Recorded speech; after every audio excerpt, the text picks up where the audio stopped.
ராதே கிருஷ்ணா. இன்னைக்கு என்ன சமையல்னா, குக்கரில் சாதம் பருப்பு வேக வச்சு எடுத்து வச்சாச்சு. இனி பச்சை தக்காளி போட்டு ஒரு கூட்டும் சேப்பங்கிழங்கு ரோஸ்ட்டும் அதுதான் பண்ண போகிறேன். அப்படி நம்ம 30 நிமிஷம் முதல்ல நம்ம தக்காளி கூட்டு பண்ணிக்கலாம்.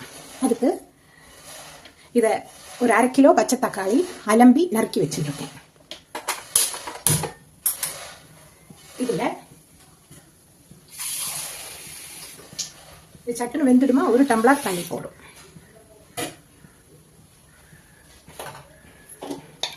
கொஞ்சமா மஞ்சப்பொடி 1/2 ஸ்பூன், வேண்டிய உப்பும் போட்டுக்கலாம். கல்லுப்பு தான் போட்டு இது பொறுமையா வேகட்டும். இது வேகிறதுக்குள்ள மிக்சியில ஒரு 1/4 மூடி, 1/2 மூடி வேண்டாம், 1/2 மூடியோட பாதி தேங்காயும் 2 வரமிளகா, கொஞ்சோண்டு 1/4 ஸ்பூன் ஜீரகம், இவ்வளவுதான். 3 ஐட்டம் தான் போட்டிருக்கேன். இதை அரைச்சு எடுத்து வச்சுருக்கலாம். இங்க வானிலையில நம்ம சேப்பங்கிழங்குக்கு எண்ணெய் விட்டுக்கலாம்.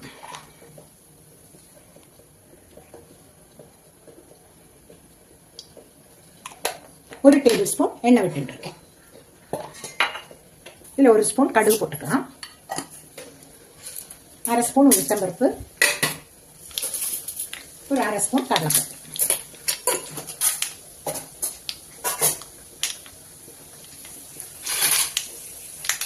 மஞ்சப்பொடி இந்த எண்ணெயிலேயே போட்டுடலாம்.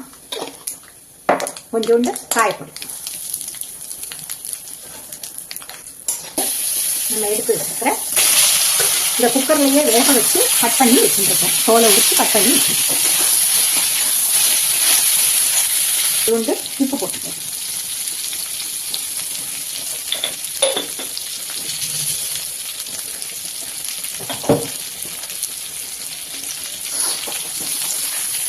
பாதி வெந்தாச்சு.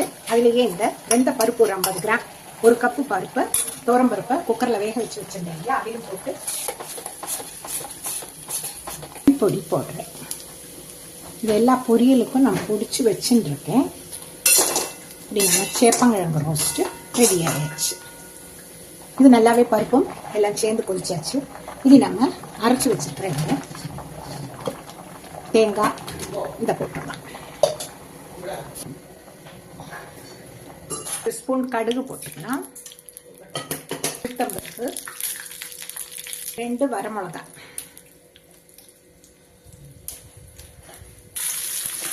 போட்டு இதில் காய்ச்சிக்கணும். அவ்வளோதான், நம்ம தக்காளி கூட்டு ரெடி, சேப்பங்கிழங்கு ரோஸ்ட்டும் ரெடி.